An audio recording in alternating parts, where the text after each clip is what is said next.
सभी को नमस्कार। सभी का एक बार फिर से हमारे इन मॉक इंटरव्यूज में स्वागत है। हमने टीजीटी पीजीटी हिंदी के बाद से ये इंटरव्यू लेने शुरू किए हैं पीआरटीज के लिए भी, क्योंकि बहुत सारी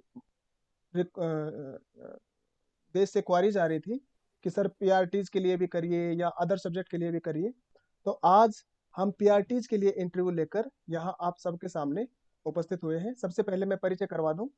आज हमें आशीर्वाद प्राप्त हो रहा है हमारे अभिराम सर और हमारे पीके मिश्रा सर। दोनों ही मेरे पुराने विद्यालय केंद्रीय विद्यालय भुवनेश्वर, केंद्रीय विद्यालय क्रमांक 4 भुवनेश्वर से हैं। अभिराम सर और पीके मिश्रा सर जो आप स्क्रीन पर देख रहे हैं। अभिराम सर को भी मैं भी पिन कर देता हूं। अभिराम सर साथ ही आज हमारे साथ जुड़े हैं मैम जम्मू से, दूसरे एक और सुमन मैम है वो गुड़गांव से हैं। ज्योति मैम जिनको कि आप अच्छी तरह जानते हो, कई वीडियो में अपने साथ आ चुके हैं और बहुत अच्छे प्रश्न पूछते ही हैं मैम। और मैं हूँ ही।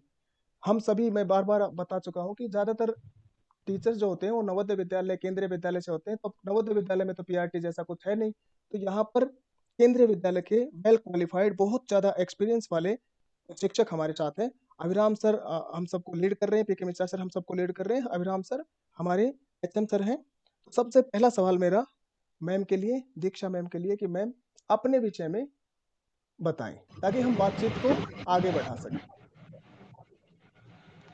Thank you, sir. Sir, my name is Diksha Sharma. I belong to Gorakhpur, Uttar Pradesh. I have completed my schooling from Carmel Girls Inter College, Gorakhpur. I have my bachelor degree in arts from Deen Dayal Upadhyay, Gorakhpur University. After that, I have done my DLED from Satyanand Uच्च शिक्षा संस्थान, Lucknow. Uh, my hobbies are writing Hindi poems, crafting and drawing, and some of my poems are published in some magazines. Uh, that's all about me. जी ma'am, तो आपने अपना परिचय बताया। Ma'am आप केंद्रीय विद्यालयों के विषय में भी जितना जानते हैं हमारे साथ साझा करें। Sir, KVS is a autonomous organization. There are 1252 schools of KVS, जिसमें से 3 of them are in abroad, like Moscow, Tehran, and Kathmandu. There are 25 regional and 5 gyres of KVS. KVS is established in 15 of December 1963. The current commissioner of KVS is Miss Nidhi Pandey ma'am, and KVS motto is Tat Tvam Pusham Apavrunu. Um, ji yes, sir. Ji ma'am. Ma'am क्या मैं आपका biodata हमारे panelist के साथ साझा कर दूं? Of course, sir. Sir आप लोगों के पास में बायोडाटा 1 ही मिनट में भेज रहा हूं, तो आप अपना फोन देख लीजिएगा। आप लोगों को के पास मैम का बायोडाटा अभी आ जाएगा। मैम आपने बताया तत्वम पोखण अपावृणु, ये कहाँ से लिया गया है? सर ये शायद सर उपनिषद से। जी मैम, उपनिषद वेद से, लेकिन कौन से उपनिषद से, कौन से वेद से? सर मुंडकोपनिषद। मुंडकोपनिषद। चलिए मैम करते हैं बातचीत। Sir Abhiram sir.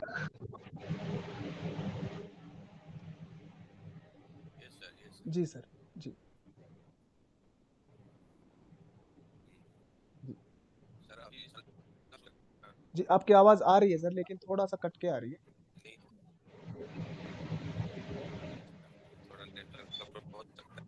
जी सर, तब तक एक बार है जी। जी सर। जी आ रही है। आप अगर लेफ्ट करके ज्वाइन करेंगे तो सही आएगा सर, आपकी आवाज थोड़ी कट रही है। Sir sir Mishra sir. हाँ हाँ हाँ मैडम, एक्चुअली आप जो बोले मुंडक उपनिषद हैं ये सर सॉरी सर, मुझे याद नहीं है। ये एक्चुअली ईशावास्य उपनिषद है मैडम है।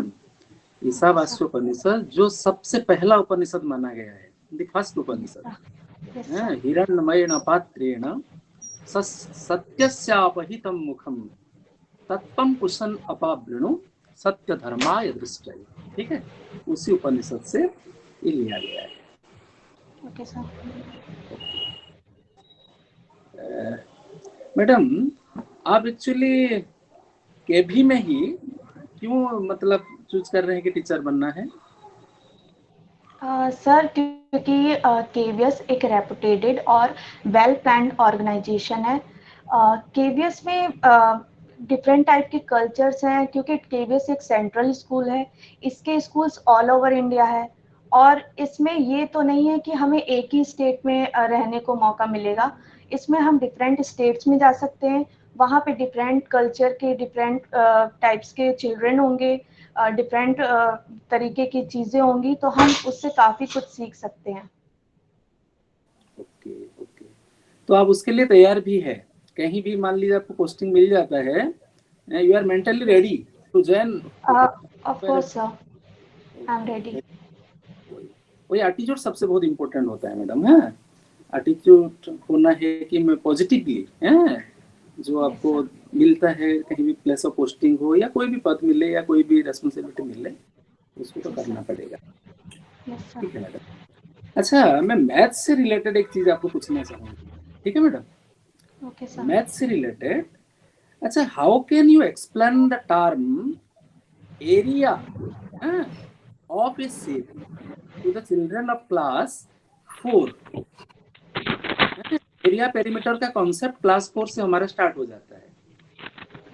क्लास 4 मीन्स एज ऑफ 9 और 10 समथिंग लाइक दैट। ओके, उसी बच्चों को एरिया का कॉन्सेप्ट में देना है। ठीक है, how can you, what does it mean area terms, how can you explain it? थोड़ा सा एक्टिविटी या यस सर, एरिया का कॉन्सेप्ट हम उन्हें इस तरीके से दे सकते हैं कि हम अपने क्लास का ही उदाहरण ले सकते हैं, या तो हम अपने ग्राउंड का उदाहरण ले सकते हैं, फिर हम उसके साइड्स का उदाहरण ले सकते हैं।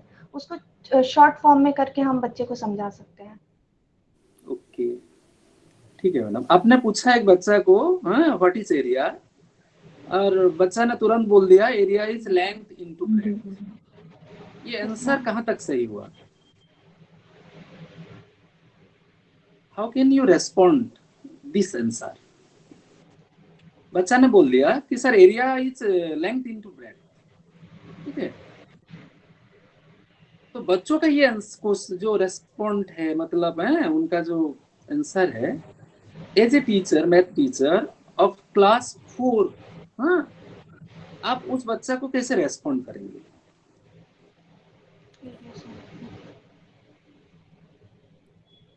Whether he or she was correct or not, उसका जो रेस्पॉन्ड सही था या नहीं? Sir, he is right, but he is not very clear. उसका मतलब कॉन्सेप्ट पूरी तरह क्लियर नहीं है। उसे थोड़ी चीजें तो उसकी सही है, लेकिन उसका कॉन्सेप्ट पूरी तरह क्लियर नहीं है। मैडम, कौन सा पार्ट उसका क्लियर नहीं है? आप बहुत अच्छा रेस्पॉन्ड किया, आपने बहुत अच्छा आंसर दे रहे हैं, लेकिन कौन सा पार्ट में उसका कुछ कमी है? The student was partly correct, to some extent his respond it was correct, but जो कमी रह गया, बच्चा का कौन सा कॉन्सेप्ट में क्लैरिटी नहीं है? Can you identify it?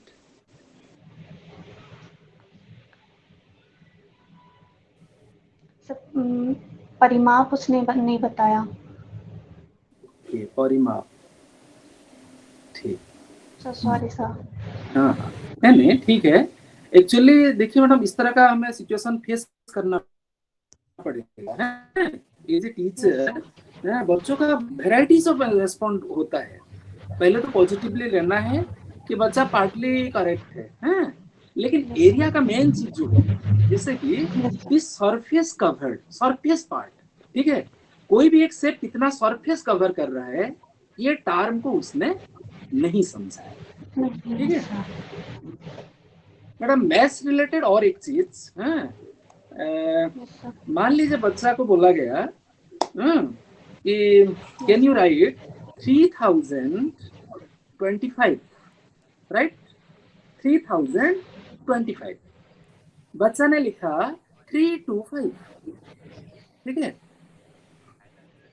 whether the student, the answer of the student is correct? 3025 को 325 लिखा, करेक्ट नहीं है, उसने गलत किया है। Yes, आप sir. बता सकते हैं वो जो गलत किया क्यों गलत किया? मैथ्स में कौन सा कॉन्सेप्ट का उसका क्लैरिटी नहीं है कि उसने 3025 को 325 करके रेस्पॉन्ड किया। सर उसे अभी वंस टेंस की समझ नहीं है। वंस इकाई दहाई। हाँ, मतलब प्लेस आप बोल रहे हैं। Yes sir. Place place value उसे अभी पता नहीं है।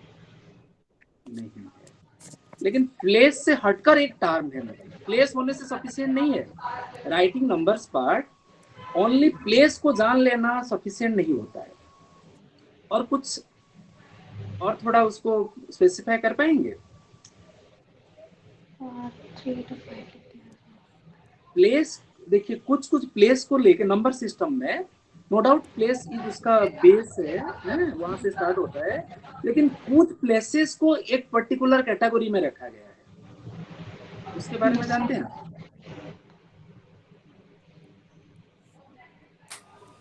एक सर रिकॉल नहीं कर पा रही हूँ। हाँ, एक कॉन्सेप्ट है पीरियड का। पीरियड आप सुने हैं? पीरियड सर हाँ sir. Ones, thousands, lakhs, yes sir crore. Yes sir yes sir sir याद आ गया। वही चीज जब तक बच्चों का उस कॉन्सेप्ट क्लियर नहीं होगा, वो एक्चुअली नंबर ना लिख पाएंगे सही ढंग से, ना पढ़ पाएंगे। तो एज ए मैथ्स टीचर ना, ये बेसिक चीज आपको ध्यान रखना पड़ेगा। Okay sir, Ghanshyam sir, pass to you. जी जी सर, जी धन्यवाद sir. Sir Abhiram sir, HM sir.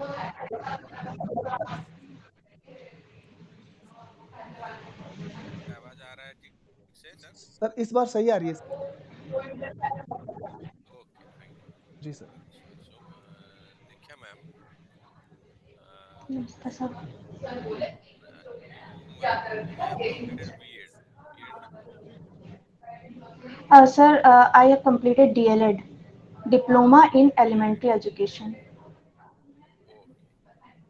So my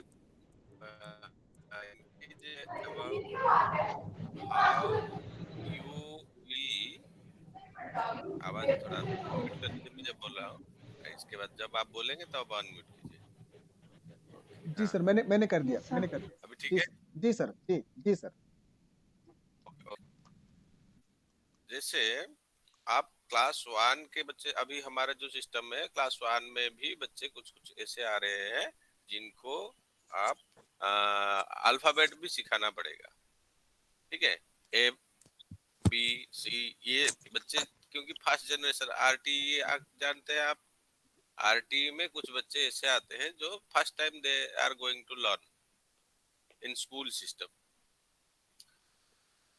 तो उसमें आप वो बच्चे को वो अल्फाबेट कैसे आप इंट्रोड्यूस करेंगे, सिखाएंगे? ये ए है, ये बी है, ये सी है, या ये आप तो हिंदी में बोलता है बच्चा, अगर उसको लिखना है, ठीक है, तो आप कैसे करेंगे?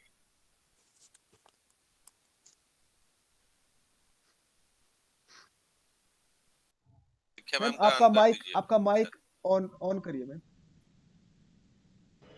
जी बताएं मैम। सर आपका क्वेश्चन था कि मैं उन्हें अल्फाबेट कैसे सिखाऊंगी। सर अल्फाबेट में सर सबसे पहले तो होता है कि बच्चे लिसनिंग स्किल्स होती हैं, तो बच्चे याद तो कर लेते हैं लेकिन वो लिख नहीं पाते हैं। तो छोटे बच्चे को लिखाने के लिए या तो हम लाइंस का सहारा लेते हैं या तो हम डॉट डॉट का सहारा लेते हैं। फिर उनको प्रैक्टिस कराते रहने से फिर जैसे हम डॉट डॉट करेंगे, उसके बाद से बच्चे लिखना शुरू करेंगे, फिर हम उनको समझाएंगे ये ए है। तो और उसके बाद से हम ऐसा भी कर सकते हैं क्योंकि प्राइमरी क्लास में अक्सर बच्चे राइम के थ्रू सीखते हैं कि A for apple, B for ball, इस तरीके से। तो उनकी कॉपीज में या फिर ब्लैक बोर्ड पे तो हम डॉट के थ्रू या फिर ये लाइंस के थ्रू भी समझा सकते हैं और उनको दिखाएंगे कि ये ए होता है, ये बी होता है। सर इस तरीके से हम समझा सकते हैं। आपका जवाब सही, लगभग सही था। मैं थोड़ा ऐड करूंगा, जैसे हम यस लोग सर। थोड़ा इसके ऊपर फोनिक्स के ऊपर भी ध्यान देने से ये और इजी हो जाएगा, सरल हो जाएगा। यस कैसे सर। ना, अ का साउंड क्या आता है? आ, आप लोग APPL एप्पल बोलते हैं, ठीक है। Yes sir. तो इस पर इसी प्रकार से जितने भी छोटा छोटा वर्ड बच्चा जानता है अपने सराउंडिंग से, जैसे कि एप्पल हो, एंट हो, आर्म हो, उसको बार बार रिपीट कीजिए लिखकर, ब्लैक बोर्ड में यस हो सर। Yes sir. या आप चार्ट पेपर में हो, जो भी हो। तो वो उसी वर्ड को आप अंडरलाइन करके उसी को फोकस कीजिए, तो यस सर। बच्चा ये सीख पाएगा कि ये आ का साउंड ए से आता है, तो आप उसको थोड़ा और जल्दी कर पाएंगे, ठीक है। Yes sir. तो और एक मेरा सवाल है, आप NEP 2020 का डॉक्यूमेंट्स के जो भी स्कूल एजुकेशन रिलेटेड है, इसके ऊपर गए हैं, थोड़ा उसके ध्यान दिया है कभी? NEP 2020 जो स्कूल एजुकेशन रिलेटेड जो चैप्टर्स है उनके बारे में आप ध्यान दिए हैं? अच्छा, तो मेरा एक सवाल है, उसमें एक गोल्स है, 3 सर क्या गोल्स के है? बारे में उसमें हाँ, वो 3 फंडामेंटल गोल्स क्या है? सर NEP 2020 के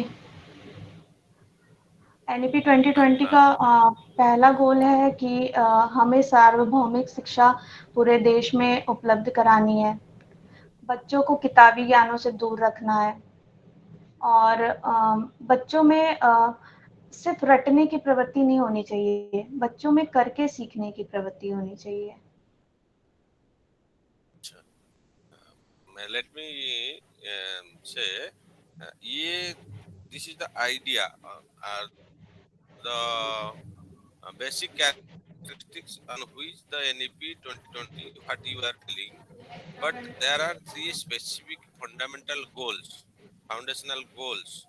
इसको आप याद रखिए कि बच्चा, हम जब भी जैसे क्लासरूम में उनको कुछ भी करा रहे हैं, कोई भी एक्टिविटी, करिकुलर हो, करिकुलर एक्टिविटी हो, कुछ भी हो, इसमें हमारा इंटेंशन है उसका गोल्स को अचीव करना। जैसे वो एक इफेक्टिव कम्युनिकेटर होना चाहिए, ठीक है। और प्रहलाद सर, और 2 बताइए सर, मैं थोड़ा भूल रहा हूँ। जी सर। जी।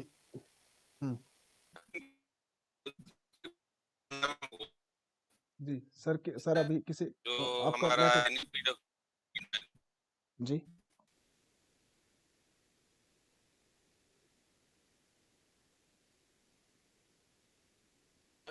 जी सर, आपकी आवाज कट रही है सर, तब तक आपकी आवाज ठीक आती है ना? एकदम से आपकी आवाज थोड़ी सी कटी सर। हाँ, हाँ ठीक है। जी सर जी। तब तक ज्योति मैम आप तैयार हैं? ज्योति मैम। जी सर। जी जी यस मैम। सर। जी मैम। प्रहलाद सर है ना? ओके। प्रहलाद सर तक आवाज जा रही थी क्या सर? नहीं। हाँ नहीं। मैं सुन रहा हूँ। अरे हाँ, सर सर कंटिन्यू। सर कुछ कह रहे थे, अभिराम सर कुछ कह रहे थे सर, आपसे बात कर रहे थे सर। अच्छा, मैं थोड़ा सुन नहीं पाया तब। हाँ, फिर ठीक मैं है सर, तब तक ज्योति मैम को ले लेते हैं सर।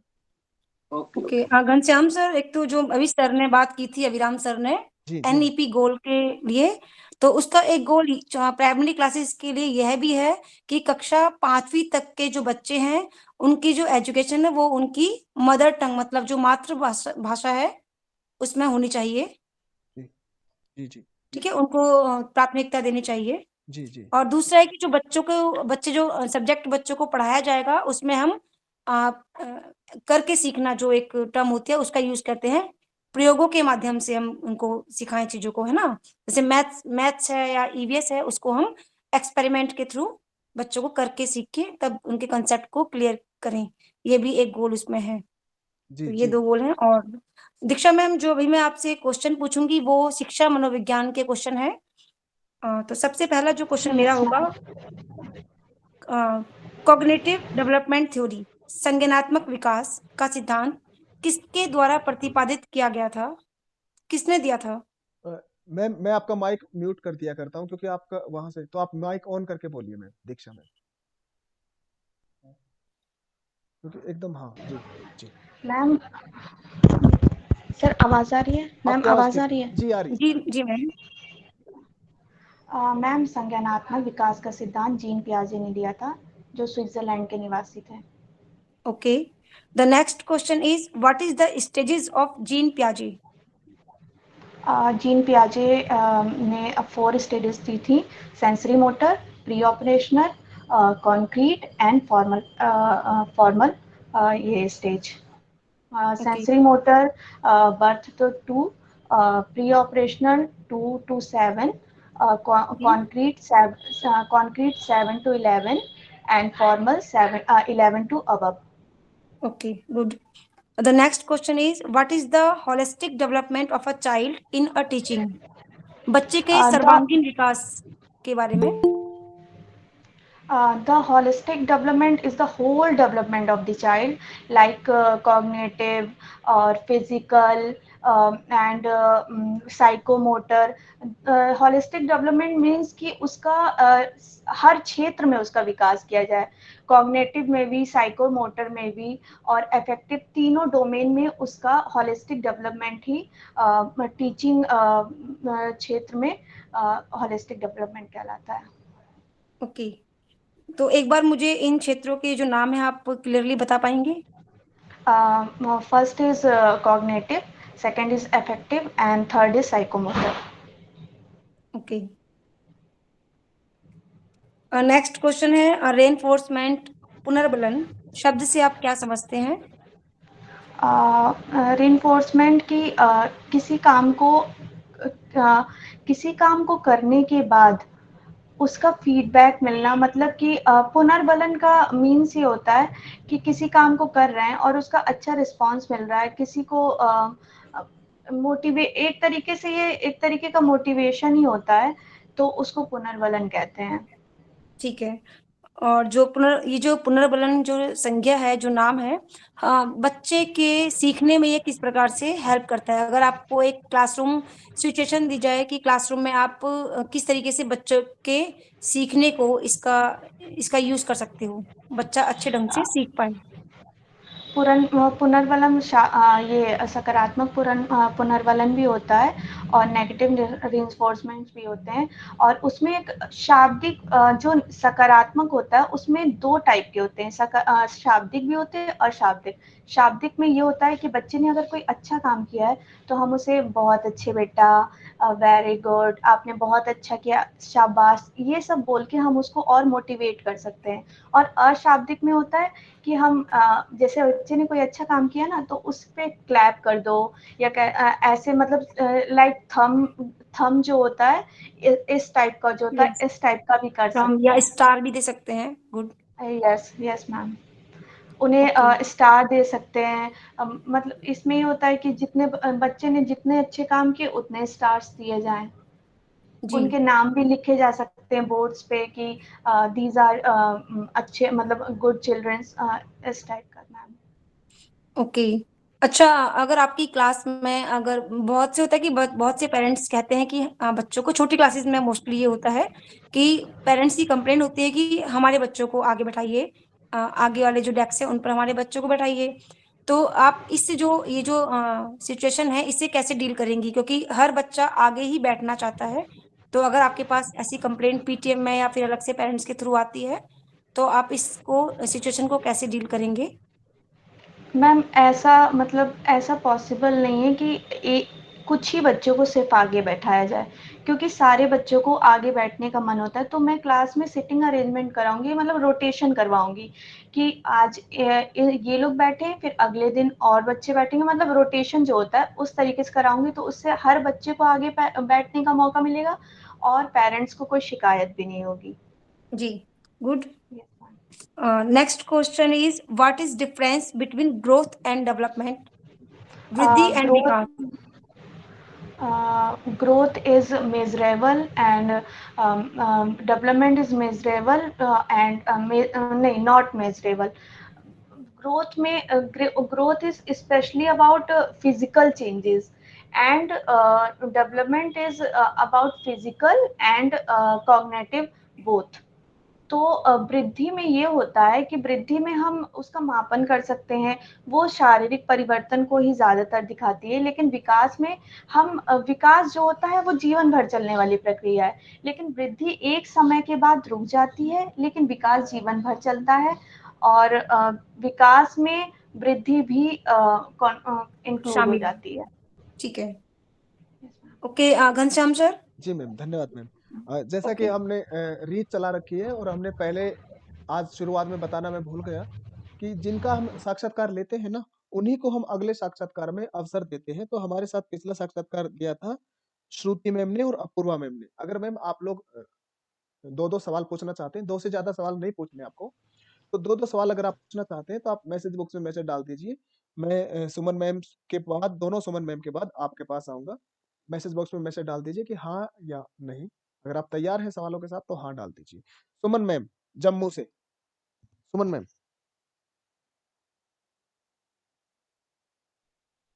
जम्मू से नहीं हूँ सर, मैं शिमला से हूँ। जी मैम, शिमला से। जी।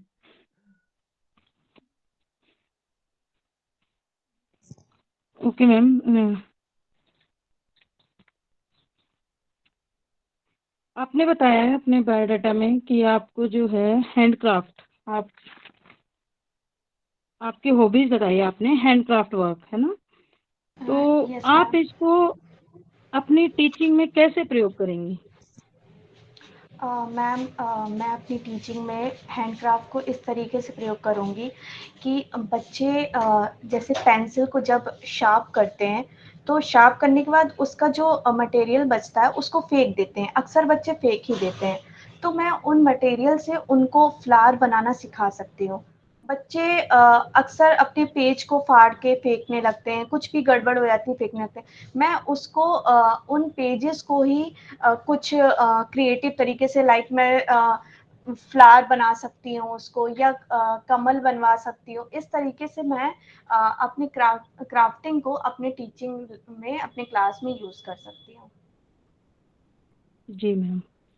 मैम एक क्वेश्चन और होगा मेरा। Yes ma'am. आपके क्लास में 42 मतलब 40 या 45 बच्चे होंगे, यस मैम। ठीक है? और आपको 40 मिनट का पीरियड हमारा होगा। तो आप ऐसा क्या करेंगी कि जो बच्चे हैं अटेंटिवली आपको सुने? मैम, सबसे पहले आप तो जो मैं अपनी पढ़ा रही हैं, मेरा कहने का मतलब है जो आप पढ़ा रही हैं, बच्चा जो है उसको अटेंटिवली बिल्कुल सुने उसको।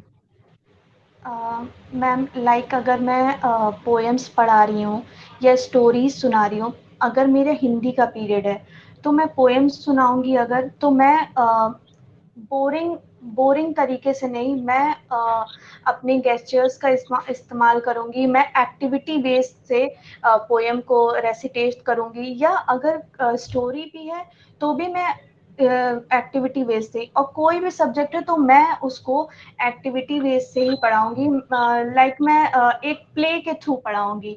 जैसे कि अगर मुझे मैथ्स भी पढ़ाना हो, मैथ्स में अगर मुझे एडिशन पढ़ाना हो, तो मैं कुछ एक सीट के बच्चों को ले लूंगी कि आप लोग कितने हैं, फिर दूसरी सीट के बच्चे से कहूंगी अच्छा बताइए आप लोग कितने हैं, तो फिर उनको कहूंगी अच्छा आप बताइए कि आप लोग कितने हैं, फिर मैं उनसे गिनती करवा के वो उसको जोड़ना सिखाऊंगी। या तो मैं ब्लैक बोर्ड के पास खड़ा कर दूंगी कि आप इतने बच्चे आ जाइए, 2 बच्चे आप आ जाइए, 2 बच्चे आप आ जाइए, फिर सारे क्लास से पूछूंगी कि अब आप गिन के बताइए कि ये कितने बच्चे हैं। इस तरीके से मैं एक प्ले के थ्रू अपने क्लास को इंटरेस्टिंग बना सकती हूँ।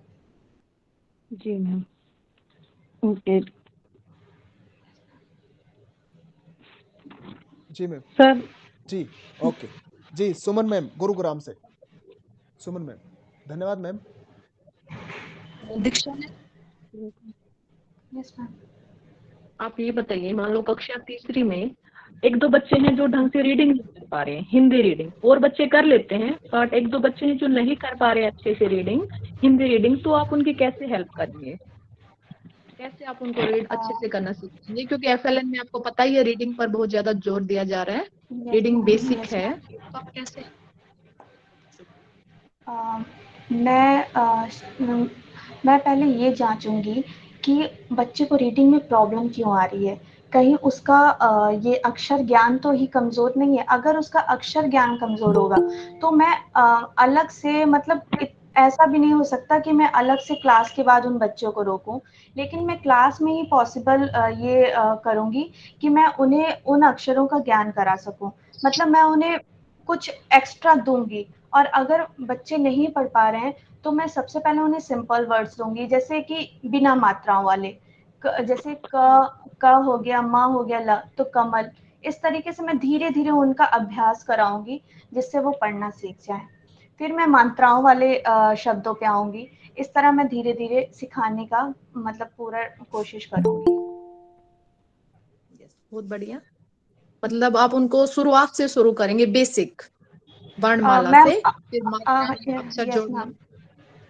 मैम अगर उनकी बेसिक कमजोर है, उन्हें वर्णमाला का ही ज्ञान नहीं है, तो वो मैं जितना भी, अगर मैं उन्हें रटवा भी दूंगी तो भी वो आगे जाके और चीजों को, उस चीज को तो वो सीख सकते हैं, लेकिन वो आगे जाके और चीजों को नहीं सीख सकते। तो सबसे पहले उनका बेस मजबूत होना चाहिए। Very good. और मैम मान लो कक्षा दूसरी में आपको कोई कविता सिखानी है बच्चों को, तो कोई कविता याद है आपको जो कक्षा दूसरी से 11th की हो? क्लास 2 की तो नहीं मैम। क्लास 2 की पकौड़ी मैम। जी मैम, एक आप कैसे पढ़ाएंगे वो? मैम मैं एक्टिविटी करके दिखाऊं? दिखा सकते हैं मैम। तो मैम क्लास 4th की एक कविता है, मन करता है, तो वो मैं पढ़ा सकती हूँ। जी मैम, आप बैठे बैठे ही एक्शन से कर सकते हैं। Okay ma'am.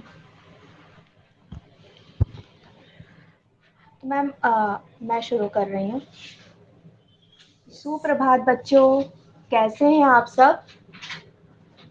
अच्छे हैं?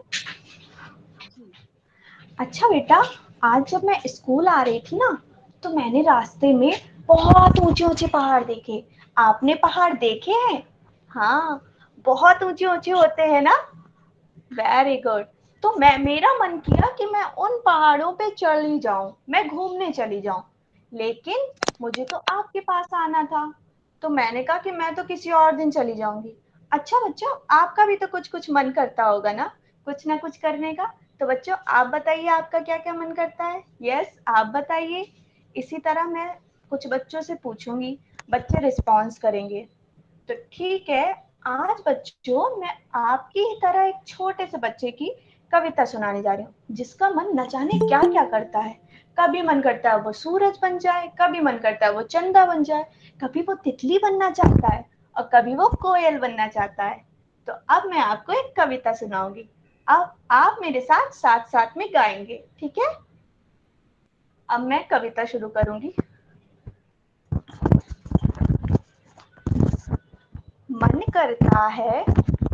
मन करता है सूरज बनके आसमान में दौड़ लगाऊं।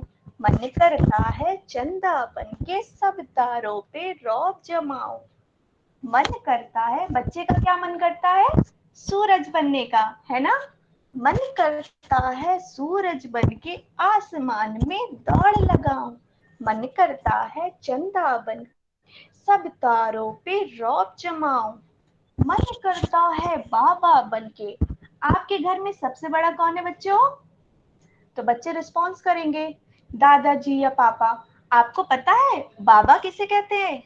बाबा कहते हैं दादाजी को। तो बच्चा अपने बाबा की तरह बनना चाहता है, क्योंकि घर में बाबा की ही चलती है। बाबा सबसे बड़े हैं, सब उनकी ही बात मानते हैं। तो मन करता है बाबा बनके घर में सब पे धौंस जमाऊं। मन करता है पापा बनके मैं भी अपनी मूछ बढ़ाऊं। मन करता है मन करता है तितली बनके दूर दूर में उड़ता जाऊं।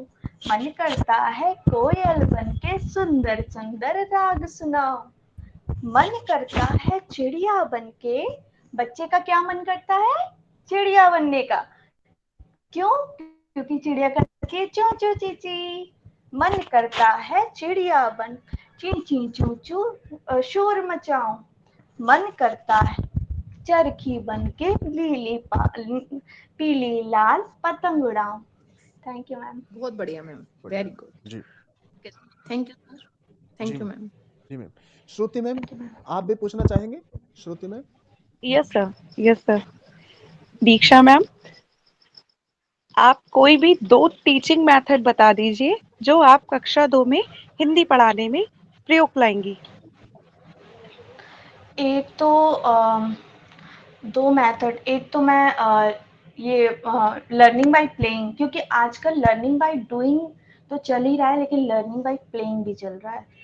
और मैं और एक और कक्षा 2 में मैं पोएम पढ़ाने के लिए एक्टिविटी बेस्ड करवा दूँगी।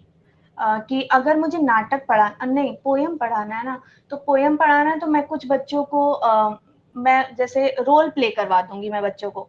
कुछ बच्चों को मैं चिड़िया बना दूँगी, कुछ को तितली का कह दूँगी तुम तितली हो, तुम चिड़िया हो। इस तरीके से मैं पोएम पढ़ा सकती हूँ। मैम, आपने अपने इंट्रोडक्शन में कहा था कि आप कुछ पोएम्स लिखती हैं जो मैगजीन्स में भी आ चुकी हैं। क्या आप अपनी लिखी कोई एक पोएम सुनाएंगी? Yes ma'am. मेरी ये पोएम एक मज़दूर माँ पे है, जो मैंने कुछ महीने पहले ही लिखी थी। तो मेरी वो पोएम है। चिलचिलाती धूप में कांधे पर बोरी लिए, चिलचिलाती धूप में कांधे पर बोरी लिए, गोद में था एक नवजीवन, उरोस को मुख में लिए। कि 4 दिन की सॉरी उसकी, कि 4 दिन की सॉरी उसकी, पर घर भी ना ठहरी।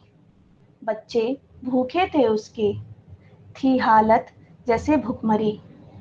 आंचल को ढकती नहीं, आंसुओं को आंसू बहाती, आंचल को ढकती हुई, मस्तक के श्वेत को हाथों से पोंछती हुए। भूखे पेट रहकर भी वो कर्म में लीन है, समाज के नियमों से दूर वह खुद ही स्वाधीन है। हाँ, वो एक माँ है जिसने कोई खुशी नहीं चाही, बच्चों को छाँव देकर खुद उसने धूप सही। Thank you ma'am. जी मैम। जी जी श्रुति मैम, हो गए ना आपके? सर। धन्यवाद मैम। हाँ जी सर। धन्यवाद मैम। मैम, जैसा कि 30 नंबर डेमो के भी है ना, तो आप क्या डेमो के लिए तैयार हैं बोर्ड वगैरह लगाकर? जी मैम, अपना माइक ऑन करके और फिर आप बताएं। माइक आपका ऑफ कर देता हूं क्योंकि आपका उधर से शोर आता है ना मैम, इसलिए। जी सर अभी मैंने पोएम रेसिटेशन की थी, लेकिन अब मैं वो एक कहानी सुना सकती हूँ सर, क्योंकि उसमें शायद 10 बिल्कुल। मिनट लग सकते हैं। जी मैम, बिल्कुल। और जैसे ही आप ठीक है। ग्रुप से पहले कहानी को थोड़ा सोच लीजिए, तब तक मैं बताता हूँ कि सर अभी हम क्या करेंगे सर। पहले अभिराम सर, फिर पीके मिश्रा सर, ऐसे हम अपना मैम के गुण बताएंगे और उनको फीडबैक देंगे। और फीडबैक देने के साथ साथ आप दोनों अपने जीवन का जो अनुभव है ना सर, क्योंकि मैं सब व्यूवर्स को बता दूं कि बहुत सारे टीचर को ट्रेनिंग दे चुके हैं दोनों ही सर, तो अथाह अनुभव है। और मुझ तक आशीर्वाद पहुंचा, मतलब उड़ीसा मेरी पोस्टिंग थी, केवी नंबर 4 भुवनेश्वर में, और वहां से यहाँ आ गया। अभी मैं इतने ऊपर पहाड़ पर, और यहाँ भी मुझ पर कृपा है, प्रभु जगन्नाथ कृपा है। और मेरे जो सर है, मेरे मेंटर हैं, और बड़े भाई जैसे ही एकदम भावुक सा हो जाता हूँ मैं सर को देखते ही। तो सर जैसे ही मैम ये डेमो करती है ना, तो वो उसी सीरियल से आप फीडबैक और आपका जो भी साझा कर रहे हैं, जो भी मतलब आशीर्वचन आप देंगे वो। जी मैम। जी सर मैं शुरू करूं? सर 2 सेकंड लगेगा।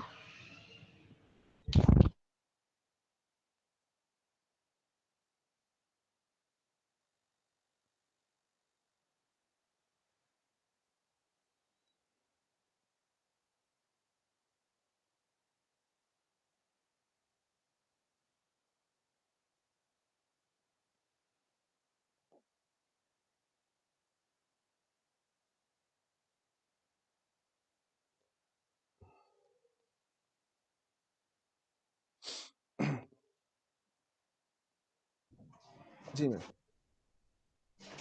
सर मैं विजुअल हो रही हूँ? बिल्कुल मैम, बिल्कुल। जी सर जी मैम, मेरी आवाज आ रही है ना आप तक? आपकी आवाज आ रही है यस। मैम सही, और आप विजिबल हैं एकदम? जी मैम। जी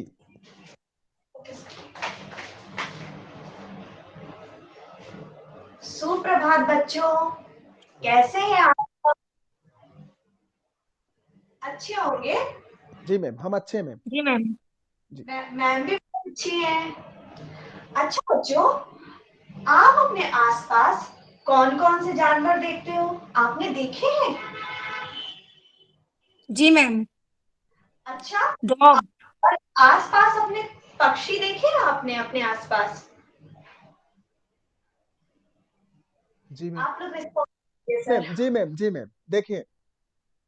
ठीक है, आपने आसपास अपने जो भी जानवर और पक्षी देखे हो उन सबका आप मुझे नाम बताएंगे। तो ठीक है, आप एक एक करके नाम बताइए और मैं यहाँ लिखूंगी। मैंने चिड़िया देखी है मैम। ओके, और? मैम मैंने तोता देखा है ओके, और कोयल भी देखी है। ओके बेटा। आप सबने कुत्ता देखा है? Yes ma'am. और बिल्ली? बिल्ली तो मैम घनश्याम सर के पास भी है एक।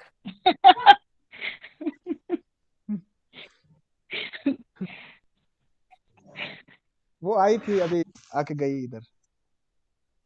ओके बेटा, आप सबने मुर्गी देखी है? मुर्गी देखी है आपने? जी मैम। क्या होती है वो? जी क्या? सफेद रंग की। कैसी होती है मुर्गी? सफेद। अच्छा, आपने मुर्गी के बच्चे देखे कभी? यस मैम, देखे हैं। वो कैसे होते हैं? मैम पीले कलर के, येलो येलो। Very good. तो आज मैं आपको एक कहानी सुनाऊंगी। क्या सुनाऊंगी? कहानी। कहानी। वो उस कहानी में एक मुर्गी है और उसके दो बच्चे। कौन है? एक मुर्गी और उसके दो बच्चे। दो चूजे। बच्चे। हाँ। तो, हमारी कहानी का नाम है लालू और पीलू। क्या नाम है बेटा? लालू। लालू और पीलू। Very good.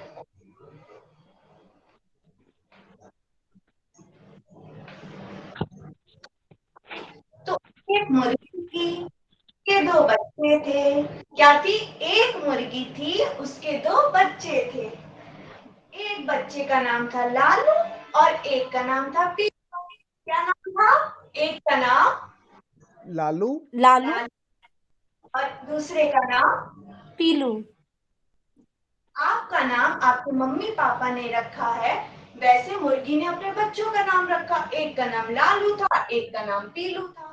तो जो लालू था ना, लालू को लाल चीजें पसंद थी। क्या पसंद थी? लालू लाल। को लाल।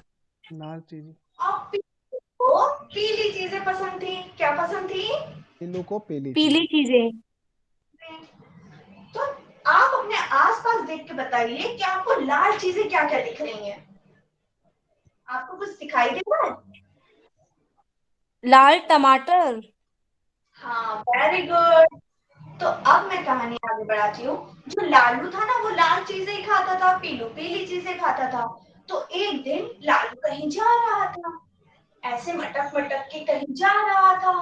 तो लालू ने देखा एक लाल रंग की बड़ी अच्छी चीज है। लाल रंग की बड़ी अच्छी सी चीज दिखी उसे। तो उसने कहा, वाह, मैं तो लाल लाल चीजें खाता हूँ। तो उसने वो लाल चीज खा ली। अब वो लाल चीज थी मिर्ची, लाल मिर्च। अच्छा बेटा, लाल मिर्च खाने से क्या होता है? जीभ जलती है, तीखा लगता है ना? चल तो रही। लालू ने जब लाल मिर्च खा ली तो उसकी हाँ हाँ। जीभ जलने लगी। तो वो रोने लगा। हाँ, थोड़ी देर में बहुत ले आएंगे, रोया, कोई बहुत दिक्कत नहीं। रोया। तो उधर से मुर्गी आई, ओके। मुर्गी दौड़ती दौड़ती आई। उसने कहा, अरे मेरा लालू तो रो रहा है। पीछे पीछे पीलू आया, आगे आगे मुर्गी, पीछे पीछे पीलू। तो जब मुर्गी आई तो मुर्गी ने कहा, क्या हुआ लालू? तो लालू ने कहा कि मेरी तो जीभ जल रही है, मैंने तो मिर्च खा ली। तो पीलू तो पीली चीजें खाता था। तो पीलू ने पीले रंग का गुड़ ले आया। पीलू पीले रंग का गुड़ ले आया। अब गुड़ होता है मीठा। तो जब लालू ने पीला पीला गुड़ खाया तो उसकी जीभ जलनी बंद हो गई। और जब जीभ जलनी बंद हो गई, लालू भी खुश, पीलू भी खुश और उसके साथ साथ मुर्गी भी खुश। ठीक है बच्चों, तो कैसी लगी कहानी? बहुत अच्छी मैम। अच्छा बच्चों, आप ये बताओ कि गुड़ तो मीठा होता ही होता है, और आप मीठी चीजें क्या क्या खाते हो? आप बता सकते हो? Ma'am laddu. Very good, laddu. Laddu कैसा होता है? मीठा मीठा लड्डू होता है। और क्या खाते हो?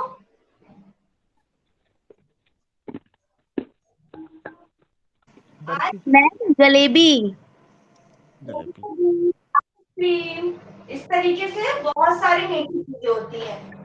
तो इसी तरह कर हम बच्चों को कुछ पिक्चर्स भी दे सकते हैं कि मुर्गी के बच्चे चूजे होते हैं, कुत्ते के बच्चे पिल्ले होते हैं, बिल्ली के बच्चे छोटा मतलब उसका हिंदी तो नहीं पता लेकिन किटन होते हैं, गाय का बच्चा बछड़ा होता है।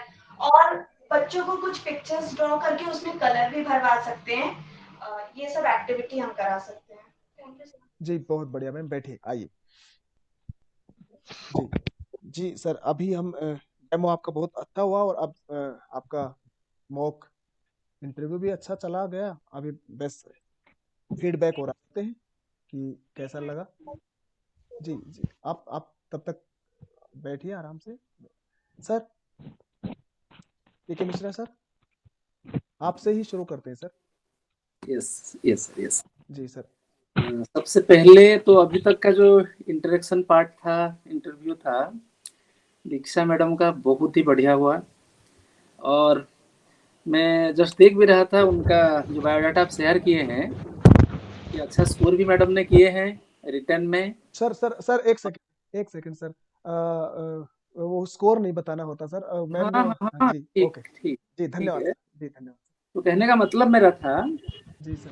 कि बहुत ही उन्होंने अपना जो अभी का प्रेजेंटेशन था, सारे क्वेश्चन का आंसर। देखिए एक चीज मैं बोलना चाहूंगा यहाँ, जी सर। कि आंसर किसी को आता है कि नहीं ये बहुत मैटर नहीं करता। जी सर। नॉलेज टाइप क्वेश्चन हो सकता है कि बहुत ऐसे हमारे पास आंसर नहीं होता है, लेकिन जो इंटरेक्ट करना, क्वेश्चन को रेस्पॉन्ड करना, जो नहीं आता है उसको भी पॉजिटिवली रेस्पॉन्ड करना, बहुत जगह में मैडम का मैं देखा कि उस तरह से उन्होंने जो नहीं भी जानते थे बहुत बढ़िया उसको रेस्पॉन्ड किया। और जहां तक एक्टिविटी अभी उन्होंने प्रेजेंट कर रहे थे, क्योंकि इंटरव्यू के टाइम तो और ज्यादा भी नहीं कर सकते हम, और मैडम फिर भी स्टार्टिंग के टाइम आपने हालांकि कंक्लूड किया था उसको, कि ये चीजें कुछ एक्चुअली जनरली क्या होता है क्लासरूम सिचुएशन में हम टीएलएम तो यूज करते हैं, लेकिन वहां आपके पास अवसर नहीं है, और इसलिए आपने भी सही चुना कि कहानी या थोड़ा एक माध्यम से उसको थोड़ा समझाया जाए, क्योंकि बच्चे बहुत क्लास 2 लेवल का है शायद ये। तो उसी हिसाब से आपका प्रेजेंटेशन बहुत ही बढ़िया था, लेकिन कमी ना रहे आपके प्रेजेंटेशन का जो अधूरा पार्ट था, क्योंकि क्लासरूम सिचुएशन में ये सफिशिएंट नहीं है। तो हम मतलब इसको अपना कमी को, हम जानते हैं क्योंकि हमारा कमी क्या है, कि बच्चे कोई एक चीज सुन के जितना सीखते हैं, देख के उससे ज्यादा। एक पार्ट कुछ तो दिखाया, लेकिन बाकी जो पार्ट नहीं दिखा पाया, आप आइदर फर्स्ट में या लास्ट में उसको भी एक्सप्लेन कर दीजिए कि ये जगह में मुझे ये चीज यूज करना है। सम टीचिंग लर्निंग मटेरियल्स जो है आपको वहां यूज करना था, मैं ये यूज करूंगा, और इसी हिसाब से मेरा लेसन को और आगे लेके जाऊं। ब्रीफ कर दीजिए जो जो मतलब आपका लेसन को अट्रैक्ट करने के लिए आप सोचे हैं, प्लान किए हैं, वो भी थोड़ा ब्रीफ कर देने से आपका प्रेजेंटेशन कंप्लीट लगेगा जजेस को। ठीक है मैडम। और जैसे कि सर अभी सब तो तारीफ कर रहे थे आपका, बहुत ही बढ़िया था शुरू से अभी तक मैं देख रहा था मैडम। है तो बेस्ट ऑफ लक, आप अच्छा करेंगे। जी सर। सर बहुत बहुत धन्यवाद सर। सर मिश्रा सर, आप हाँ। अपना जो अनुभव जो है ना, आप क्योंकि बाकी पार्टिसिपेंट को भी पता नहीं हम कितने पीआरटीज के वीडियो शूट कर रिकॉर्ड कर पाएंगे, 1 2 3 4, तो आपके थ्रू ये देश के जिन जिन लोगों तक जाएगा ना, वो ध्यान रख लेंगे कि किन किन चीजों में उनको क्या ध्यान रखना है। Sir please sir. चीज नहीं, सबसे बड़ी बात यह है, मतलब जो अभी मैं बोल भी रहा था मैडम को, कि कॉन्फिडेंट होना है, घबराना नहीं है। कोई एक दो क्वेश्चन नहीं आता है तो बच्चे घबरा के वो तब से उनका इंटरव्यू ऑलमोस्ट मतलब गड़बड़ हो जाता है।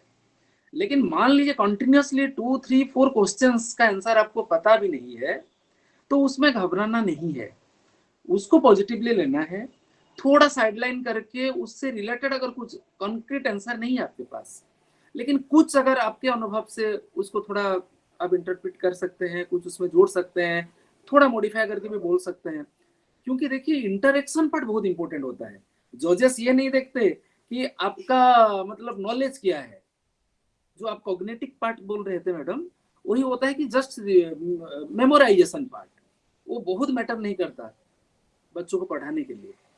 मैटर करता है कि बच्चों से हम कैसे इंटरेक्ट कर रहे हैं, हम जो कैंडिडेट को चूज करने जा रहे हैं। क्योंकि जैसे सर बोल रहे थे, हम भी जब कोई ऐसे पैनल में जाते हैं, बैठते हैं, स्कूल में भी कॉन्टेक्चुअल टीचर या कुछ अपॉइंटमेंट करने के लिए, तो वही चीज देखा जाता है कि उसका कॉन्फिडेंस कैसा है, इंटरेक्ट वो कैसे कर रहा है, चीज को रेस्पॉन्ड वो कैसे कर रहा है। जो चीज आपको बोला जाएगा उसको पॉजिटिवली रेस्पॉन्ड करिएगा।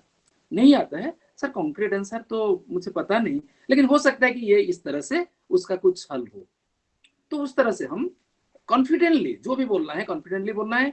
मान लीजिए 4-5 क्वेश्चन पूछे, 4 आपको नहीं आया, आप मायूस नहीं होना है। जजेस को ये ना लगे कि आप नाखुश हो चुके हो, अपना इंटरव्यू से खुद अपने आप को काट चुके हो, ऐसा नहीं होना है। कॉन्फिडेंट हो टीचर, क्योंकि हमेशा बच्चों के सामने एक रोल मॉडल होता है और बच्चे सोचते हैं कि मेरा टीचर को सब कुछ पता है। तो जजेस को भी लगे कि हम जो टीचर को अभी चुनने जा रहे हैं ये भी सब जानता है, हो सकता है एक दो चीज नहीं जानता, वो बाद में बता सकता है बच्चों को। तो ये कॉन्फिडेंट बिल्डिंग अपने और हो और दूसरों को भी पता चले कि मैं the opponent the candidate is confident. इतना मेरे हिसाब से बहुत जरूरी होता है। और बाकी जो चीज होता है आपका कि स्टाइल ऑफ प्रेजेंटेशन थोड़ा वो भी थोड़ा ध्यान रखना है कि बोलते समय बॉडी लैंग्वेज का यूज हो, और लैंग्वेज भी कभी कभी कुछ एग्जाम्पल डायरेक्ट आंसर आ जाता है, हम अगर उसके बारे में और कुछ थोड़ा ज्यादा जानते हैं तो एक दो लाइन उसको एक्सप्लेन भी कर सकते हैं, थोड़ा अपने आप को अपना टैलेंट को दिखाने के लिए। कभी कभी ये चीज भी जरूरी होता है, लेकिन सबसे इंपॉर्टेंट होता है कॉन्फिडेंट होना, डरना नहीं है, आराम से इंटरेक्शन। वही पार्ट ज्यादा देखते हैं टीचर का कि वो स्पीकिंग क्वालिटी है, कोई चीज को वो इंटरप्रेट कैसे करता है। कोई चीज हम बिल्कुल नहीं जानते लेकिन उसके बारे में 2-3 मिनट हम बात कर सकते हैं, वो हम कर पा रहे हैं कि नहीं, दैट इज मोस्ट इम्पोर्टेंट। तो मेरे हिसाब से ये चीज को ध्यान में रखना पड़ेगा। जी जी sir. Okay sir, over to you. जी सर, बहुत बहुत बहुत धन्यवाद सर। अभी बातचीत चलते चलते अगर बीच में कुछ भी और भी ध्यान आएगा ना सर, तो आप सर बीच में भी बता दीजिएगा। वैसे ही कुछ और नई चीजें आती हैं तो मैं व्यूवर्स को एक बार बता दूं कि ये हमारा जो मॉक इंटरव्यू हम जिन भी पार्टिसिपेंट का कर रहे हैं एकदम फ्री ऑफ कॉस्ट है, किसी से किसी तरह का हम चार्ज नहीं कर रहे। और दूसरा हमारा जो चैनल है ये भी हम मोनेटाइज नहीं करेंगे, ना तो हमने किया है ना तो हम करेंगे। इसके अलावा हम स्कोर भी नहीं पूछते कभी भी किसी पार्टिसिपेंट का। तो आज मैम ने लिख कर भेज दिया, मैंने ध्यान नहीं दिया, तो स्कोर भी हम नहीं पूछते बिल्कुल। हम कोई भी ऐसी चीज उनसे मांगते ही नहीं जिसमें कल को वो कहे कि ये हमारी पर्सनल जानकारी घनश्याम सर ने ली है। और इस तरह से हम कोई भी आपसे ऐसी जानकारियां नहीं लेते। हम आपसे आपकी हॉबीज पूछते हैं और हॉबीज के अलावा हम आपकी बेसिक जानकारियां, ताकि उससे वो भी इसलिए मांगते हैं आपका बायोडाटा ताकि हम उससे सवाल बना सके। क्योंकि फाइनल जब आप इंटरव्यू देने जाएंगे वहां, तो वहां बायोडाटा से सवाल बनेंगे, तो हम यहीं पर उसकी प्रैक्टिस करवाते हैं। साथ ही हमने एक बायोडाटा भेजा है ग्रुप में जो पिछली बार केवीएस का आया था, वही बायोडाटा आप भरकर भेजेंगे तो आपकी प्रैक्टिस हो जाएगी। उसका उद्देश्य यही है। कई पार्टिसिपेंट क्या है सिर्फ टाइप करके भेज रहे हैं या मतलब ठीक सा नहीं भेज रहे, उससे उन्हीं को नुकसान है, हमें कोई दिक्कत नहीं, हम तो उसमें कर लेंगे बातचीत। लेकिन अगर वो प्रॉपर भरकर भेजेंगे तो सेम ऐसा ही उन्हें शायद केवीएस देने वाला है। Sir Abhiram sir, Abhiram sir. शायद मेरा नेटवर्क में थोड़ा कोई दिक्कत हो सकता है। सर ठीक है, अभी अभी एकदम सही आवाज आ रही है सर इस बार तो। ठीक है ठीक है। जी अच्छा, सर। मैंने लगभग मैडम का सारे दिखा, तो उसमें पीके मिश्र सर ने अभी पूरा डिटेल में उनका इंटरव्यू की क्या क्या सिचुएशन हो सकता है, कैसे अटेंड करना है, कैसे कॉन्फिडेंट होना है। ठीक है, और एक मैं बात जोड़ना चाहता हूँ, इन व्हिच सब्जेक्ट और जो भी आपका स्ट्रांग पॉइंट है। इंटरव्यू बोर्ड में कभी कभी आपको ऐसा क्वेश्चन आ जाएगा जिसको आप इसका फायदा लेना है, जिसमें आप कॉन्फिडेंट है। वो आप उनके दिमाग में भर देना है कि ये मैं इसमें कॉन्फिडेंट हूँ या मुझे इसके बारे में ज्यादा जानकारी है। मगर ऐसा मत कीजिएगा कि जो नहीं जानते उसके ऊपर ज्यादा फोकस कर दिया और उसी पर सवाल, क्योंकि ये एक चेन होता है। आपका सवाल को धीरे धीरे इंटरव्यू बोर्ड आगे बढ़ाता जाएगा आपका आंसर को देखकर। तो आप ऐसा आंसर दीजिए जिसके बारे में धीरे धीरे आप कॉन्फिडेंट है, उसके ऊपर आप जवाब दे सकते हैं। ठीक है, जैसे मैंने एक आपको क्वेश्चन पूछा था डेवलपमेंटल गोल्स। ठीक है, आप जितने भी पार्टिसिपेंट और कैंडिडेट्स हैं उनको बता देते हैं कि केवीएस के ऊपर, केवीएस अभी एनईपी 2020 और निपुण भारत के बारे में जानते हैं मैडम? हाँ, निपुण भारत के ऊपर ज्यादा फोकस कर रहा है क्योंकि प्राइमरी में वो अभी बाइबल बन गया है, तो इसके ऊपर थोड़ा ध्यान देंगे। जैसे मैं बोल रहा था उस समय 3 डेवलपमेंटल गोल्स है। एक है हेल्थ एंड वेलबींग, नंबर 2 है इफेक्टिव कम्युनिकेटर, नंबर 3 है इन्वॉल्व लर्नर। ये 3 पर फोकस कीजिए। एनी प्लान, जो भी प्लान आप जो अभी लालू एंड पीलू का कर रहे थे, इसमें सारे चीज था, कैसे बताइएगा? वो चीज जो इंटरव्यू ले रहे हैं वो देखेंगे, क्योंकि वो सब लोग केवीएस के साथ जुड़े जानते हैं क्या चल रहा है। जो नया कैंडिडेट है उसको शायद मालूम नहीं है। ठीक है, तो ये जो जैसे आप एक्शन कर रहे थे, बच्चों को भी एक्शन करवाएंगे, तो ये फिजिकल एक्टिविटी हो गया। इसमें बच्चे का हेल्थ एंड वेलबींग हम satisfy. Health and wellbeing means एक मेंटल स्टेज है, एक फिजिकल स्टेज है, जहां पर बच्चा रीडिंग और लर्निंग के लिए तैयार रहे। ओके, नंबर 2 आपका आ गया इफेक्टिव कम्युनिकेटर, और बच्चे बोलेगा। ठीक है, आप ऐसा एक्टिविटी कर रहे हैं जैसे कि बच्चे खुद बोल रहा है आपको फॉलो करके, या एक्सपीरियंस शेयर कर पाएगा। ये हमारा लक्ष्य होना चाहिए। और तीसरा है इन्वॉल्व लर्नर। जितने भी एक्टिविटी है सारे बच्चे इन्वॉल्व हो रहे हैं ना नहीं, ये हमको लक्ष्य देखना पड़ेगा। सारे बच्चे, अभी ऐसा नहीं है कि कोई बच्चा नहीं कर रहा है, तो हम इसको, हमारा तो लेसन था वो पढ़ा के चले गए, नहीं, हमको सारे बच्चे पर ध्यान देना है। जैसे कि ये 3 सब बच्चे में, जैसे आप लोगों को मालूम होगा कि बाय 2025 हम एफएलएन का target, foundational literacy and numeracy का टारगेट अचीव करेंगे। तो इस पर थोड़ा आप ध्यान देंगे जब भी आप इंटरव्यू को जाएंगे। Okay, thank you sir. जी सर, जी थैंक यू मैम। जी बहुत धन्यवाद सर। मैम सुमन मैम, आप फीडबैक देना चाहेंगे? सुमन मैम शिमला से। जी सर। जी मैम प्लीज। सर मैम का अच्छा रहा था मेरी तरफ से। जी मैम बहुत अच्छा रहा।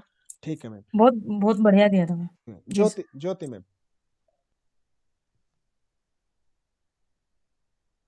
Jyoti Sharma ma'am.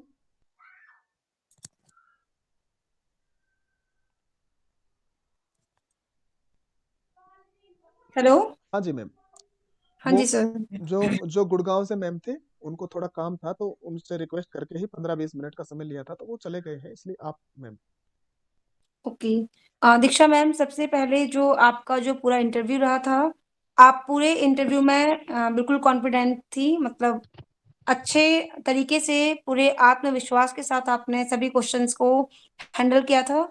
Positive attitude था आपका सभी क्वेश्चन के प्रति, मतलब जैसा कि सर ने बताया था, कुछ अगर क्वेश्चन नहीं भी आते हैं तो घबराना नहीं है, हम उनके आसपास भी उस क्वेश्चन का जो आंसर है उसके आसपास तक पहुंचकर भी हम उनका जवाब दे सकते हैं, ताकि उनको ये लगे कि आपको उसके बारे में जानकारी है ना।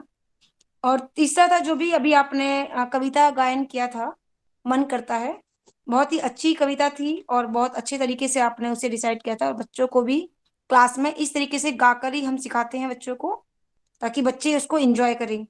ठीक है। कहानी जो आपने एक पार्ट था लालू और पीलू, उसका डेमो दिया था आपने। वो डेमो जो इतना अच्छा था कि बच्चों के साथ आप बातचीत कर रहे थे, बच्चों के साथ इंटरेक्ट कर रहे थे, उनसे क्वेश्चन पूछ रहे थे। तो क्या होता है, जब हम बच्चों के साथ बीच बीच में क्वेश्चन पूछते हैं तो बच्चे बोर भी नहीं होते हैं, और उनको उनके अंदर ये होता है कि अच्छा मैम नेक्स्ट हमसे पूछेंगी, तो हमें रेडी रहना है बताने के लिए, है ना। तो ओवरऑल जो था आपका बहुत ही बढ़िया रहा, और बाकी जो अच्छे अच्छे सुझाव हैं वो अभी सर ने आपको दिए हैं, उन पर आप ध्यान रखना, उसको वर्क करना उन पर। ठीक है मैम, आगे के लिए आपको शुभकामनाएं हैं। आप जल्दी से ही ये जो इंटरव्यू है क्लियर कीजिए, और आप जुड़िए संगठन से। बहुत बहुत शुभकामनाएं मैम, धन्यवाद। जी बहुत धन्यवाद मैम। जी तो सबने बता दिया। सर कुछ और आपको अगर ध्यान आया हो तो सर, अगर आप कुछ और भी साझा करना चाहें तो प्रहलाद सर, मिश्रा सर। हाँ सर, है ना, एक्चुअली सभी ने तो अपना अपना दिए, और वही पॉजिटिव हमेशा पॉजिटिव होता है, अच्छा चीज तो अच्छा ही दिखता है। एक चीज जरूर है, कॉन्फिडेंट के लिए सभी ने हमें बोला है, कॉन्फिडेंट तो होना है, लेकिन ओवर कॉन्फिडेंट भी नहीं होना है। कभी कभी ओवर कॉन्फिडेंस क्या होता है, वो एक नेगेटिव मतलब इफेक्ट छोड़ जाता है। मान लीजिए कॉन्फिडेंटली आंसर तो देंगे, लेकिन कोई, आप खुद जानते हैं कि आपका कॉन्फिडेंस कितना स्ट्रांग है। मान लीजिए कोई आंसर आपको पता नहीं है और कॉन्फिडेंटली आप गलत बोल रहे हैं, तो भी मैडम वो माइनस हो जाता है, नेगेटिव हो जाता है। ठीक है, तो हम कॉन्फिडेंस का वो जो बार बार बोल रहे थे कि कॉन्फिडेंटली बोलना है, इंटरेक्ट करना है, लेकिन गलत चीज को कॉन्फिडेंटली कभी नहीं बोलना। मान लीजिए आप श्योर नहीं है कोई आंसर में, तो प्रोबेबली ऐसा कुछ वर्ड यूज करिए, जब हम वो वर्ड नहीं यूज करेंगे और बोलेंगे, उसको बोला जाता है कि ओवर कॉन्फिडेंट है। ओवर कॉन्फिडेंटली गलत बोल दिया तो उसमें तो कोई पॉजिटिव मतलब रिमार्क्स भी नहीं मिलेगा, या उनका जो वैल्यू होता है, ग्रेडिंग होता है, अच्छा नहीं जाएगा। तो हमेशा ये दोनों चीज को हमें ध्यान में रखना है।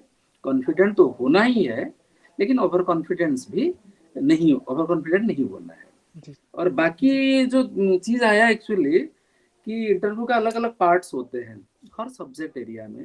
अभी हमारा डिस्कशन में हमने लैंग्वेज को थोड़ा देखा, मैथ्स में एक दो में पूछा था, लेकिन वहाँ ईवीएस पार्ट भी एक है, जहाँ ईवीएस का खास करके जो उसका कॉम्पिटेंसीज है, ईवीएस तो पूरा हमारे डेली लाइफ से जुड़ा हुआ है। तो ऐसा कोई कंसेप्ट दे दिया जाएगा और उसको क्लासरूम में कैसे प्रेजेंट करना है, उस कंसेप्ट को बच्चों को कैसे समझाना है, ये त्वरित क्वेश्चन वहाँ आ सकता है। तो उसके लिए भी हमें मेंटली रेडी रहना है। और एक चीज हमारा डिस्कशन में यहाँ नहीं आ पाया आज, कि एनपी में जो हमारे एक्चुअली प्राइमरी का स्किल ओरिएंटेड होता है, तो स्किल के ऊपर क्वेश्चन तो होंगे, लेकिन 21st century learning skill, what are the 4 C's इन 21st century learning. Yes ma'am, please respond. Sir, construction, communication, creative and critical thinking. Construction आप किसको मान रहे हैं सी में? Critical thinking, creative thinking and communication, ये तीनों बिल्कुल सही है। सर कंस्ट्रक्शन नहीं सर, वो सर ऐसे ही कुछ था वर्ड। हाँ यस, यू आर राइट, ऐसा ही है, लेकिन कंस्ट्रक्शन भी उससे रिलेट है, इसको जीरो नहीं मिलेगा। रेस्पॉन्ड आप बढ़िया किया, वो कोलाबोरेशन होता है। हाँ सर, कोलैबोरेशन में कोलाबोरेट लर्निंग भी आ रहा है, चाहे वो स्टूडेंट के बीच हो या टीचर भी कोलाबोरेट कर सकते हैं। कोई ये कॉन्सेप्ट जो पढ़ाने हम जाते हैं, मान लिया आप लैंग्वेज टीचर है, मैथ्स आप इतना कॉन्फिडेंट नहीं है, और कुछ ऐसा कॉन्सेप्ट आ गया है जो लैंग्वेज टीचर पढ़ा रहा है मैथ्स, तो मैथ्स टीचर जो है उसके साथ कोलाबोरेट करके आप कुछ फाइंडिंग्स वो बच्चों के सामने प्रेजेंट कर सकते हैं। तो इसके ऊपर भी क्वेश्चंस कुछ आएगा। और हमारा अभी जो एनईपी, वो फोकस तो उसी के ऊपर ही किया है, सीसीटी यानी कि creative and critical thinking skill है। ये बहुत ही इंपॉर्टेंट है, और हमें ये भी दिमाग में हमेशा रखना है कि अभी तक जो हमारा सिस्टम था ट्रेडिशनल लर्निंग में, ओनली कॉन्सेप्ट बच्चों को पढ़ा दिया जाता था, लेकिन अभी हम एक्सपेक्ट कर रहे हैं बच्चों से कि ना केवल बच्चे कॉन्सेप्ट को मतलब अच्छी तरह से समझे सुने, लेकिन उसके साथ साथ क्रिएटिव हो और उनका क्रिटिकल थिंकिंग बढ़े।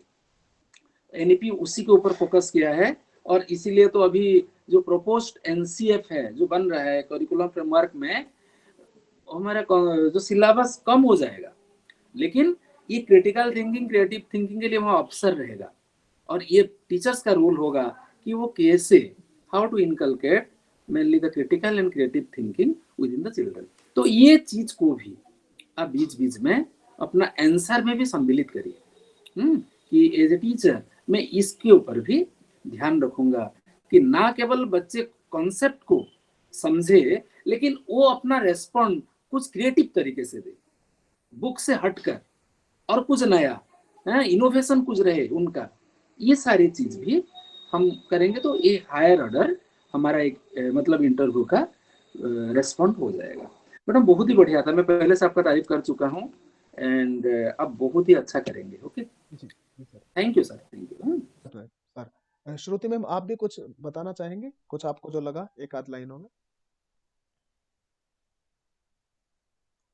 नहीं, ठीक है फिर सर मैं इसको कंक्लूड कर देता हूँ। उससे पहले मैम जैसा सर लोगों ने बताया ना, टीजीटी हिंदी पीजीटी हिंदी का होता है, तो मैं फिर हमेशा बताया करता हूँ कुछ, तो यहाँ पर तो जैसा सर लोगों ने बताया, मैम ने बताया, उन्हीं चीजों का ध्यान रखना है, बाकी व्यूवर्स को भी उन्हीं चीजों का ध्यान रखना है। और आपकी शंकाएं और सवाल मैम आप ले सकती हैं, अगर आपने डायरी में लिख रखे हैं तो आप। जी सर मुझे ये पूछना था कि जैसे कुछ क्वेश्चंस के, ऐसे तो मैं बाइलिंगुअल ही रहने की कोशिश करूँगी पूरी तरह, लेकिन अगर कुछ क्वेश्चंस के सवाल आंसर्स मुझे हिंदी में ज़्यादा अच्छे से पता है, और क्योंकि सर कंपटीशन तो बहुत ज़्यादा है, तो अगर मैं बाइलिंगुअल रही लेकिन कुछ क्वेश्चंस ऐसे हो गए कि मैं उसका हिंदी में ही जवाब दे रही हूँ, या फिर डेमो टीचिंग में मैंने हिंदी का ही सब्जेक्ट पढ़ाया लेकिन अगले कैंडिडेट ने इंग्लिश या फिर ईवीएस या मैथ्स पढ़ा दिया, या मैं और सब्जेक्ट भी पढ़ा लूँगी, ऐसी कोई बात नहीं। लेकिन सर अगर ऐसा मैं करती हूँ तो क्या मतलब मुझे रिजेक्ट कर दिया जाएगा अगर मैं हिंदी टर्म ज़्यादा यूज़ करती हूँ तो? सर आप बताएं, ज्योति मैम आप में से कोई बताएं सर। जी सर प्लीज। एक्चुअली मैडम देखिए, ये तो अभी इंटरव्यू बोर्ड वो अलग होता है, लेकिन इन जनरल के भी मैं प्राइमरी टीचर वो सारे सब्जेक्ट, ये हम मान के चलते हैं कि वो सारे लैंग्वेज में परफेक्ट हो, मतलब परफेक्ट नहीं होने से भी वो इतना स्किलफुल हो कि बच्चों को वो सारे मतलब एरिया जो भी उसको मिलता है वो प्रेजेंट कर सके।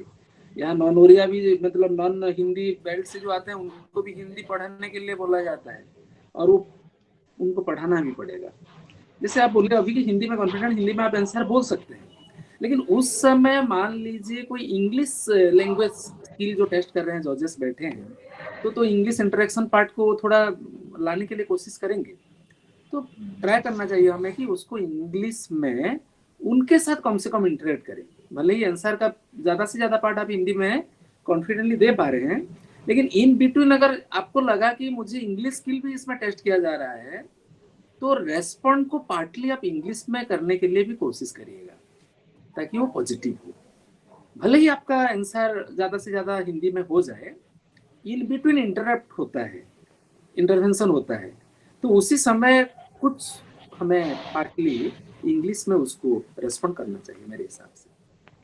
सर अगर उसमें से कुछ टर्म्स बाई चांस, वैसे तो कोशिश रहे कि सही हो, लेकिन बाई चांस गलत हो जाए, तो मेरा यही है कि जो फ्लुएंटली इंग्लिश बोल रहा है उसको सेलेक्ट किया जा सकता है, कि जो बाइलिंगुअल बोल रहा है उसको, मतलब नॉलेज दोनों की सेम है, ठीक है सर, लेकिन जो फ्लुएंटली इंग्लिश बोल रहा है सारे आंसर्स वो इंग्लिश में दे रहा है, लेकिन अगला जो दूसरा बच्चा है उसकी हिंदी ज़्यादा अच्छी है, इंग्लिश कम अच्छी है, लेकिन वो तब भी कोशिश कर रहा है कि वो इंग्लिश में जवाब दे, वो बाइलिंगुअल बोल रहा है, तो सर इससे फर्क पड़ता है सिलेक्शन में?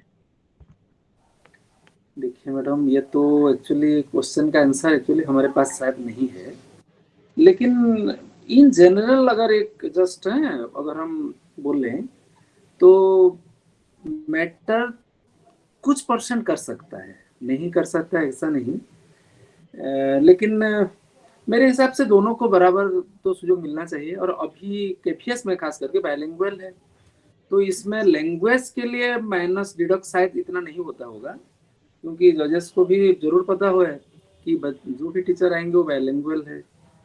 हाँ, ज़्यादा से ज़्यादा पार्ट हमें भी बोला जाता है कि मेनली मैथ्स, इंग्लिश या ईवीएस, वो इंग्लिश में इंटरेक्शन ज़्यादा हो, क्योंकि बच्चे जो रेस्पॉन्ड करते हैं ज़्यादा से ज़्यादा, ऐसा नहीं कि सारे, कोई हिंदी में भी उसको लिखते भी है बच्चे, अलग उनका अगर प्रोविजन है, लेकिन जनरली इंग्लिश, मैथ्स और ईवीएस, इंग्लिश का बुक होता है और इंग्लिश में बच्चे रेस्पॉन्ड करते हैं, तो ये एक्सपेक्ट मतलब टीचर से भी किया जाता है कि वो ज़्यादा से ज़्यादा इंटरेक्शन इंग्लिश में करे। तो मैडम आपका जो क्वेश्चन है, आपको खुद अपना कमी अगर पता है तो थोड़ा अभी टाइम है, उसको थोड़ा सर मैं सर वर्क कर रही हूँ उस पे, लेकिन सर क्योंकि आपको पता है मेरा थोड़ा कम मतलब कुछ है, तो हम कोशिश करते हैं अपने लेवल में, लेकिन बहुत मैटर नहीं करेगा, ठीक है, मुझे लग रहा है कि लेकिन सर इतना मतलब मैटर मुझे सुधार की आवश्यकता है, मतलब सर कि थोड़ा मैं दोनों लैंग्वेज में कैपेबल रहूं देने के लिए जवाब। बिल्कुल मैडम, के एबीएस टीचर यस को सर। दोनों लैंग्वेज में कैपेबल होना पड़ेगा, ठीक है, और अभी यस टाइम सर। है, तो आप दोनों को थोड़ा बराबर, क्योंकि हिंदी में ऐसे भी आप बहुत बढ़िया है, आपका तो लैंग्वेज ही रहा है, तो नेक्स्ट सर मैं इंग्लिश को प्रैक्टिस तो रोज करती हूँ सर। नहीं आप यस कर सर। रहे हैं, तो आपका बढ़िया है, बीच बीच में आप इंग्लिश में इंटरेक्ट कर रहे थे, मैं देखा था, आप रेस्पॉन्ड भी किए थे बहुत सारे क्वेश्चन, तो होगा, आप और अच्छा करेंगे, ठीक है, wish you madam all the best. हाँ, thank you Vikram sir. Sir. जी सर, जी बहुत हाँ सर। जी, हाँ सर, थोड़ा दूसरा अपॉइंटमेंट है, जी सर। जी ओके, थैंक यू ऑल। जी सर, बहुत बहुत धन्यवाद सर। जी, तो आज का अपने हमारे जो साक्षात्कार था सर उसमें एक क्वेश्चन सर, जी एक मैम, क्वेश्चन और है मैम, सर जी प्लीज कि मैम। सर इंटरव्यू में टीएलएम भी ले जा सकते हैं क्या, अगर हम लोग मतलब छोटी छोटी कटिंग्स वगैरह बना के या छोटा सा स्मॉल चार्ट वगैरह बना के ले जा सकते हैं सर? जी सर ही बताएंगे। सर कहीं जा रहे हैं क्या? हाँ सर ना, एक्चुअली मैडम शायद नहीं, I am not 100% sure, but शायद ये अलाउड नहीं होगा।